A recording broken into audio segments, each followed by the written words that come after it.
Right, this is just to show you my final effort on this. You can see there I've changed everything with the sort of price underneath it. I made it really simple. I've just basically copied and pasted stuff. If this was my assignment, obviously I'd be spending a little bit more time doing this. The other thing you can do as well, obviously, is which probably is obviously we've got the price here, but if you wanted to, add something else underneath it, let's say bouquet wedding for there, we wanted to, you can just copy and paste that, and that would be fine. Okay, so you could say, uh, that's £50. So we could say a standard bouquet, something like that. Obviously you're going to spend much more time on this than I am, but you can actually add things to these areas. Um, One of the things is to be aware of though that if you do that, you can see that that's kind of pushed this down. So even though so what's happening is that this column here has kind of, because it's got this extra stuff here, has moved down, but these haven't moved down.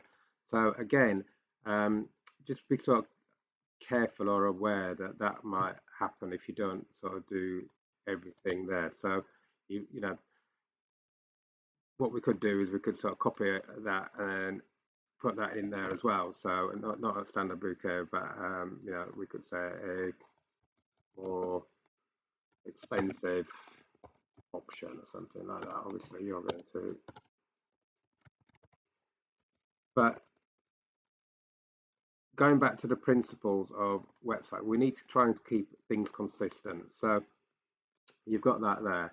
Um, what we will be doing eventually is we'll be changing this color to sort of white, so it might not look too bad, but just be aware. And again, you can see there that these images are all exactly the same. Um, I actually cropped these images and they're all exactly the same. It's all 200 by 150 as well.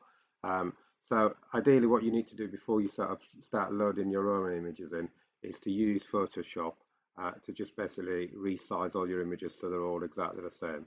Um, there is a different way of doing it where you can set the size in here, um, which is an alternative. But ideally what you want to do is to make sure that all your images are cropped before you start using them. Okay, so that is that stuff there. Like I say, if I was changing this red to main, this was red, wasn't it? So if I change this to white at the end,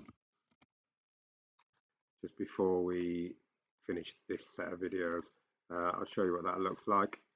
So you can see there that obviously I haven't put anything in there. So you can see it because this extra wording in is there. It just looks a bit off kilter. So I would suggest that if you're doing things, try and sort of keep everything in a consistent fashion, as we talked about in terms of um, the principle. So again, it looks quite nice when if you actually write something underneath it as well. Uh, you can use a different H tag. So if you wanted to create a new H tag, like a H4 tag, and then give it a different color, that's completely fine as well. And that would be really simple to do. All you're doing is you're going back into your H tags over here. I think at the moment we're using where we're using. We just quickly go back. Um, we're using the H2 tags. Obviously, because H2 tags are used across the website, if you change it there for those images, it's going to change in other areas.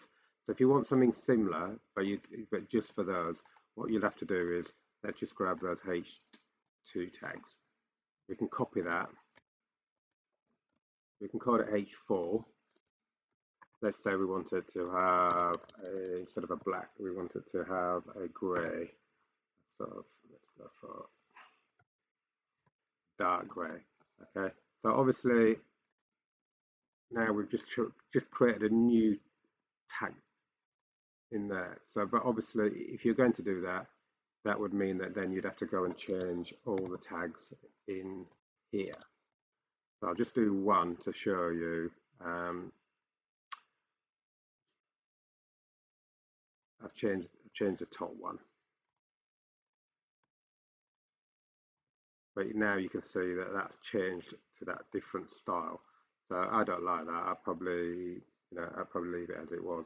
But I'm just trying to show you what you can do. Okay, so if you want to have different colors like I say, you wanted this one to be like a red or something, you'd need to change a tag around it and then create a new tag style as well. Okay, hopefully that makes sense to you.